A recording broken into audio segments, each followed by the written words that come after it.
Queridos irmãos e irmãs, se tiver como aumentar um pouquinho o volume aqui. O Evangelho nos apresenta a continuação do relato da multiplicação dos pães, assim como aparece no capítulo 6 de São João. Eles querem proclamar Jesus rei. Jesus sai de cena. Pega a barca, acontece aquela tempestade, Jesus vai andando pelo mar, eles chegam no outro dia, veem que ele deixou uma barca, então eles pegam a barca e vão até Cafarnaum. E quando chegam lá, procuram e encontram Jesus. E lhe perguntam: Rabi, quando chegaste aqui? Jesus imediatamente desmascara. Ele diz: vocês não estão atrás de mim porque vocês viram sinais. Vocês estão atrás de mim porque vocês comeram pão e encheram a barriga. E vocês estão querendo, portanto, que eu agora os sustente, mas esse pão é apenas imagem de um outro pão. E diz Jesus: esforçai-vos não pelo alimento que se perde, mas pelo alimento que permanece até a vida eterna e que o Filho do Homem vos dará. É uma frase muito impactante de Cristo. Esforçai-vos não pelo alimento que se perde, mas pelo alimento que permanece até a vida eterna e que o Filho do Homem vos dará. Então, eles perguntam: mas o que nós devemos fazer para realizar as obras de Deus? E Jesus explica: a obra de Deus é que acrediteis naquele que Ele enviou. Em outras palavras, o trabalho de Deus é produzir em vocês a fé.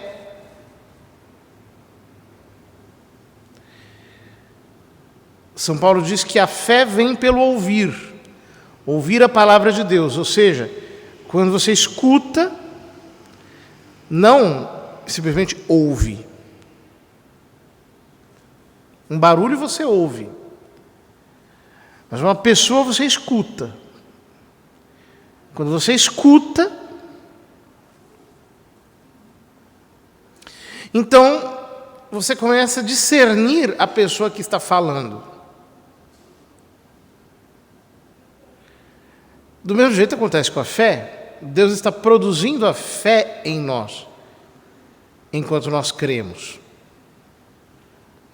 Eles perguntaram: que sinal realizas, porque os nossos pais comeram maná no deserto?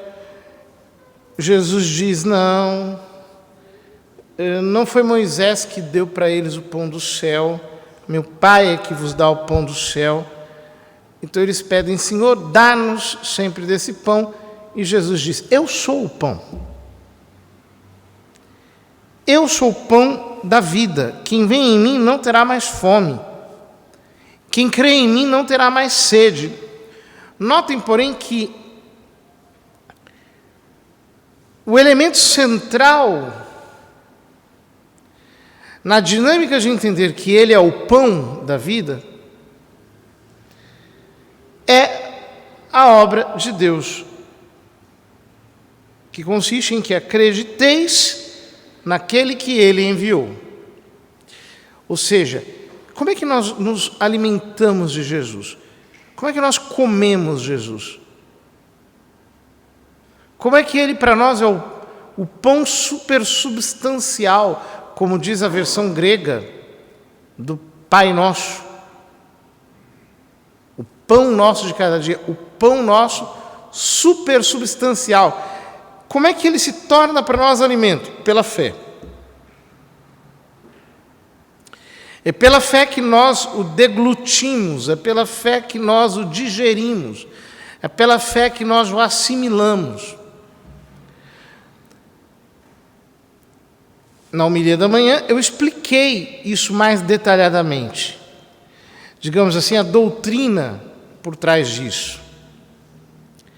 E eu mostrava que, no fundo, o modo de nós nos alimentarmos de Jesus é orando mentalmente. É fazendo todo dia oração mental. Todo católico, todo batizado, precisaria aprender diariamente a se dedicar à oração mental, para conhecer Deus, para se aprofundar no relacionamento com Deus. Mas a pergunta é, como é que se faz para orar mentalmente? De manhã eu dei apenas algumas pistas gerais, agora eu queria aprofundar um pouquinho nisso. Os autores medievais se aprofundaram nisso. Escreveram tratados e tratados e tratados só para ensinar as pessoas a meditarem as Sagradas Escrituras, para que elas conhecessem as Sagradas Escrituras e pudessem conhecer Deus, falando, por assim dizer, sob o texto sagrado. E os autores medievais falavam de 3 passos fundamentais na meditação. O primeiro é a leitura, o segundo é a meditação e o terceiro é a contemplação. A leitura é quando nós tomamos um versículo e, ao invés de lermos correndo, nós nos detemos sobre ele, pedindo a Deus que nos dê luz para compreendê-lo. E a coisa mais maravilhosa é que, quando nós fazemos isso, nós percebemos que a graça divina está nos explicando os textos da Escritura. Acontece que muitos de nós não têm cultura teológica suficiente para ler diretamente a Bíblia e usá-la como livro de oração. Confunde as coisas, não tem formação doutrinal básica. Por isso existem outros livros que, no fundo, são já o trabalho de entendimento das Escrituras como que mastigado. Há muitos livros. Por exemplo, A Imitação de Cristo. A Imitação de Maria é um outro clássico. Lindo.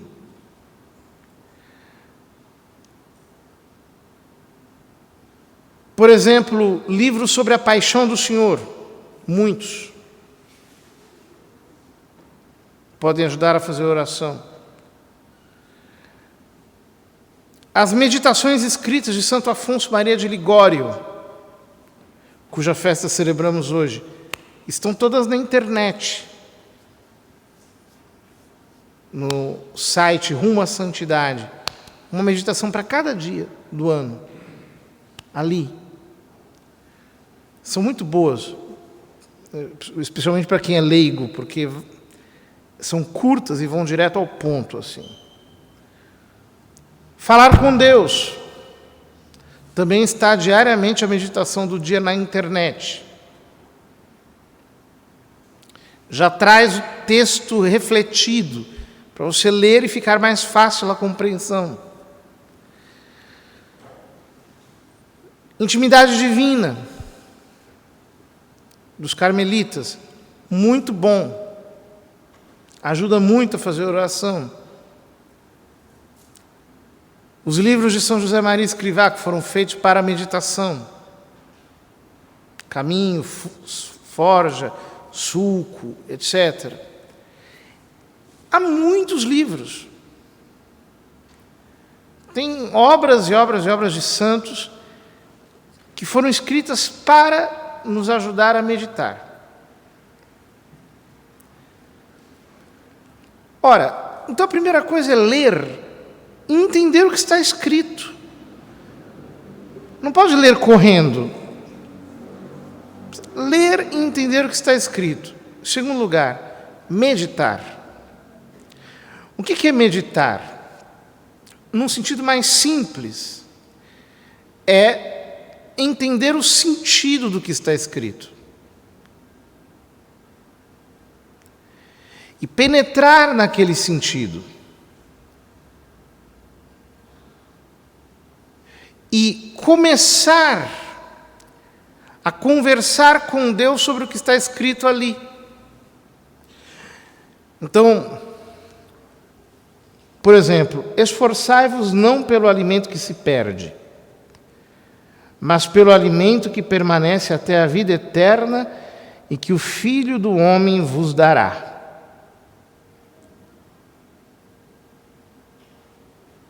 Então, nós podemos começar a conversar com Cristo. A dizer, Senhor, quantas vezes eu me esforcei pelo alimento que se perde. Eu corri atrás das coisas materiais. Eu corri atrás até do próprio alimento mesmo. Porque, como homem carnal, muitas vezes eu perdi tanto tempo vendo essa gulodice que aparece na televisão. Programas e programas, hoje em dia até de disputa para ver quem cozinha melhor, para ver quem é que faz o melhor prato. Quantas vezes eu me perdi pelo alimento que se perde? Me perdoa. Eu quero começar a batalhar por ti. Eu quero me alimentar de ti. Vejam, isso já é um começo de diálogo. Você já está meditando o que você leu. Meditando em diálogo com Deus.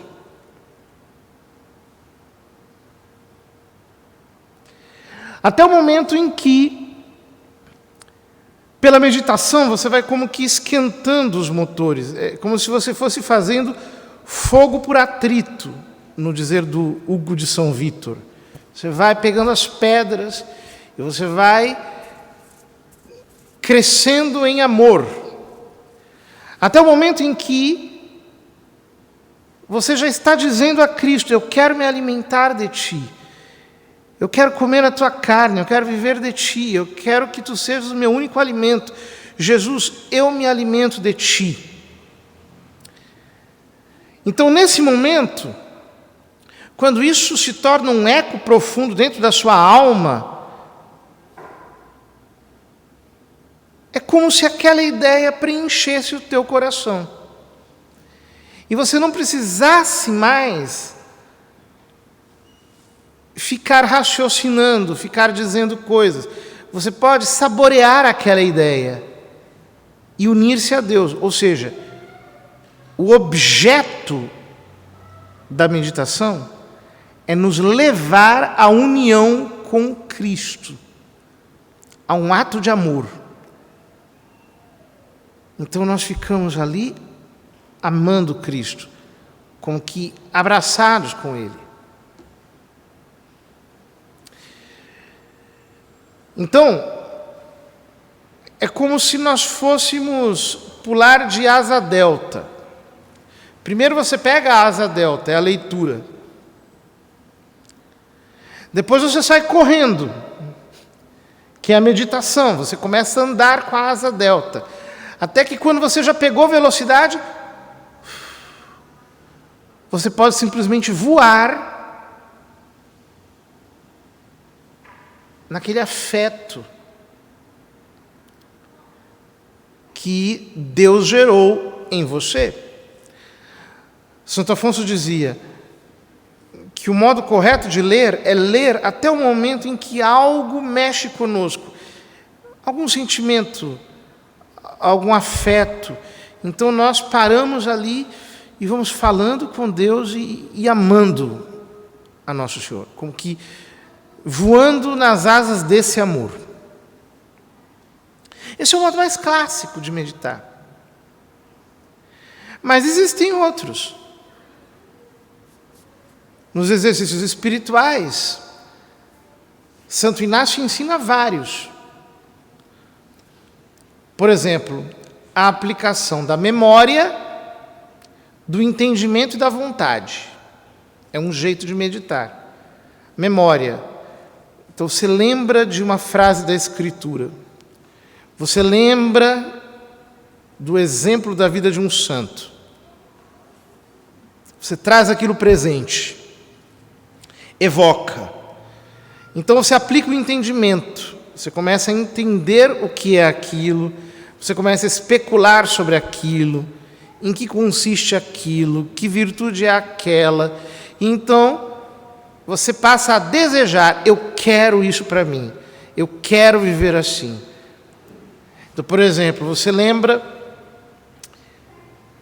da vida sacrificada de São José Benedito Labre, que é um santo que eu gosto muito. Era um peregrino. A vida sacrificada. Então você começa a colocar, depois de lembrar, você começa a colocar o entendimento. Que sacrifício era esse? Por que ele vivia assim? O que é o sacrifício? Por que é importante se sacrificar? Então você começa a fazer atos de vontade. Eu quero viver uma vida sacrificada. Deus, dá-me a graça de viver uma vida crucificada com o teu filho. É isso que eu quero para mim. E aí esse ato de vontade se aprofunda e você se une a Deus através dele. Um outro modo ensinado por Santo Inácio, a aplicação da imaginação. Então, por exemplo, você pega uma cena do rosário e imagina aquela cena do rosário. Então, por exemplo, Nossa Senhora, que acabou de dar à luz ao menino Jesus e o pega nos braços. Você imagina. Imagina aquela gruta, imagina a piedade com a qual ela pegou, como ela beijou. E nessa imaginação, você começa a se envolver. E começa a adorar o menino Jesus nos braços dela, a conversar com ela, a tentar imaginar os sentimentos do coração dela, e a sua alma vai se elevando. Um outro modo ensinado pelo Santo Inácio, aplicar os 5 sentidos. A visão, o olfato, o paladar, o tato e a audição. Em uma realidade qualquer. Por exemplo, vai meditar sobre o inferno. É importante. Vai que a gente vai parar lá. Então tem que meditar. Então, qual é o cheiro do inferno? Quais são os barulhos que se fazem no inferno? Os gritos, os rugidos, os choros. Qual é o cheiro de enxofre, de podre, etc. O tato, o calor, a dor que vem ali, as visões terríveis, os demônios, o desespero, etc. Você aplica os 5 sentidos, um por um. E aquilo produz um efeito em você. Outro modo de meditar, segundo Santo Inácio, é simplesmente considerar uma por uma as palavras de uma oração. Então, por exemplo, Pai Nosso. Pai.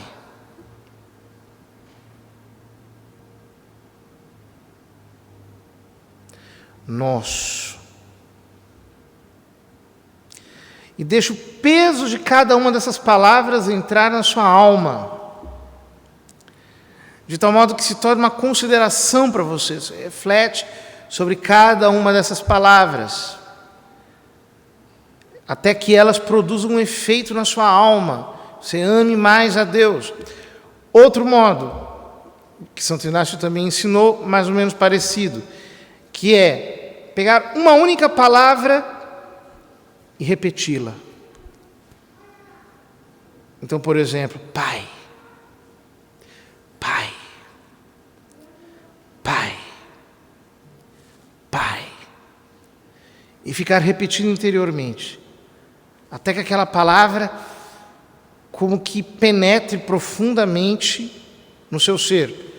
Outro modo ainda ensinado por Santo Inácio, pegar os mandamentos ou os pecados capitais, examinar a própria vida e ir pedindo perdão a Deus, e pedindo perdão a Deus, e ao mesmo tempo pedindo as virtudes que são opostas àqueles pecados, e deixando que tudo isso se torne objeto de desejo e de aversão. Eu não quero o pecado, eu quero a virtude. E vai se unindo a Deus mais e mais através dessa consideração. Um outro modo, Santo Inácio fala, São Boaventura fala, São Roberto Bellarmino também fala, que é a elevação a Deus através das criaturas. Ao ver uma paisagem, uma bela forma, uma bela figura, deixar aquilo conduzir os sentimentos a Deus e adorá-lo, louvá-lo, bendizê-lo, ver a ordem que existe em tudo e remeter-se a essa ordem superior. Vejam quantos modos existem para que nós meditemos. Isso porque eu estou falando só de Santo Inácio. Não estou falando de São Sulpício, não estou falando de São Tomás, não estou falando de São Francisco de Sales e de outros muitos. A espiritualidade católica é de uma riqueza inesgotável. Nós precisamos aprender efetivamente a meditar e dedicar a isso um tempo generoso no nosso dia a dia. Santa Teresa dizia que pelo menos 15 minutos por dia. Ela dizia que quem medita 15 minutos por dia, a ela garantia a salvação eterna. Ela dizia, se alguém medita 15 minutos por dia, certamente vai chegar à salvação. Alguns santos diziam, São Pedro de Alcântara, que quem meditasse 2 horas por dia, com absoluta certeza chegaria à contemplação. Santo Afonso recomendava 3 horas por dia. Fato é que, se nós começarmos com 15 minutos, em pouquíssimo tempo nós veremos que isso não é nada, precisaremos pelo menos de uma meia hora pela manhã e uma meia hora à tarde. Pelo menos isso. Mas isso também pode ser que se torne pouco. Então nós precisamos expandir mais, bem mais o tempo da nossa meditação. Mas nós temos que fazer. Cristo é o nosso alimento. Nós temos que nos esforçar por esse alimento.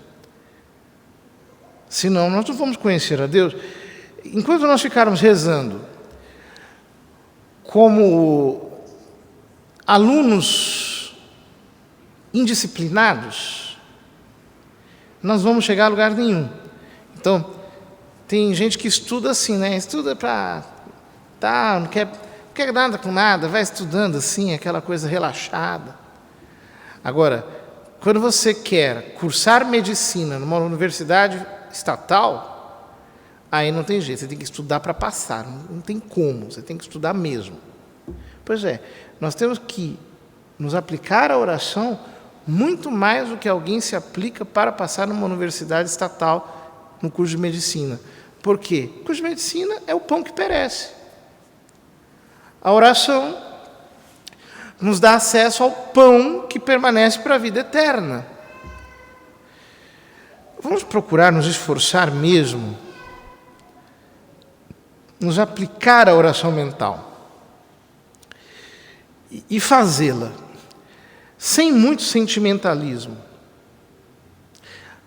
Porque isso atrapalha. A pessoa, quando ela começa a querer espremer o coração, feito um limão, para tirar um suco de sentimentos, logo ela vai acabar exausta, porque não se trata de sentimento, não é sentimentalismo, ficar lá, né, colocar uma musiquinha e ficar curtindo. Não é isso, pelo amor de Deus, não é isso. Nosso Senhor disse à mulher samaritana que não é neste monte nem naquele, porque os verdadeiros adoradores adorarão o Pai em espírito e verdade. Então, é em espírito, não é na alma, nos sentimentos, nas emoções, é em espírito. Então, a oração é algo árido. Porque muitas pessoas não conseguem progredir, porque elas ficam lá buscando sentimentos. Aí os sentimentos acabam, graças a Deus, e aí elas acham que entraram num deserto. Em deserto coisa nenhuma, está aprendendo a rezar apenas. Só perdeu aquele primeiro caldo que é humano. E precisa aprender a conhecer a Deus de verdade, adorar a Deus, saber quem Ele é. Queridos irmãos, se nós nos aventuramos de verdade pela senda da oração, progredimos aí, não tem jeito. É por isso que o diabo ele se empenha tanto em nos tirar dessa estrada, porque não tem jeito. Quem se empenha na oração de verdade chega à santidade.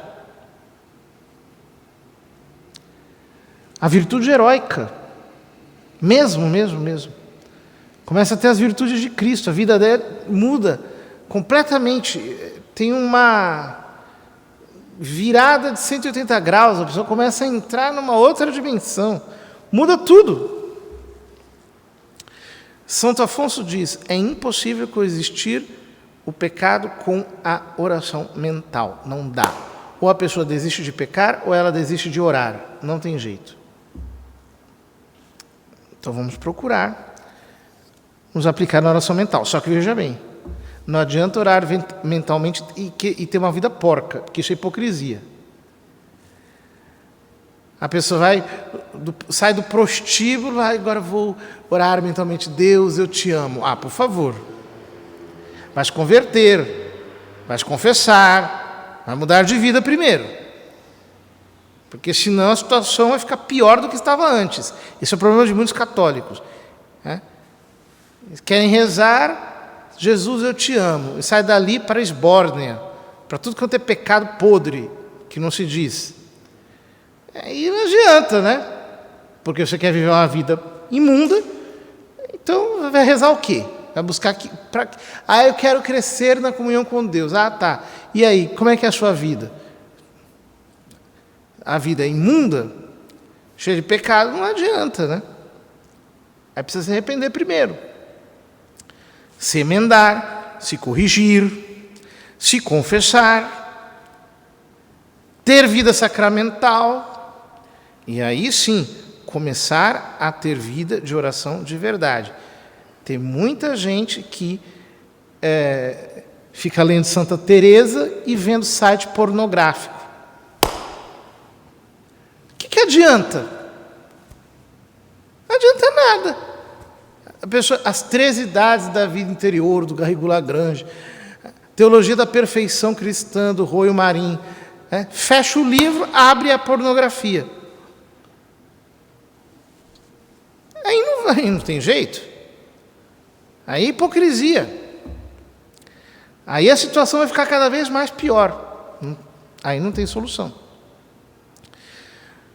Vamos pedir ao Nosso Senhor que nos dê a sinceridade de alma, para que nós o queiramos de verdade. Mas uma vez que nós o queremos, e que nós estamos realmente nos empenhando em ter uma vida santa, nos esforcemos em orar, porque a oração vai nos dar o norte, o equilíbrio, a paz, o verdadeiro rumo, o prumo certo, a orientação. A oração é a nossa bússola. Ela nos colocará na estrada certa. Vamos pedir a Cristo, por intercessão de Santo Afonso, que Ele nos ajude nessa estrada real, que é a vida de oração.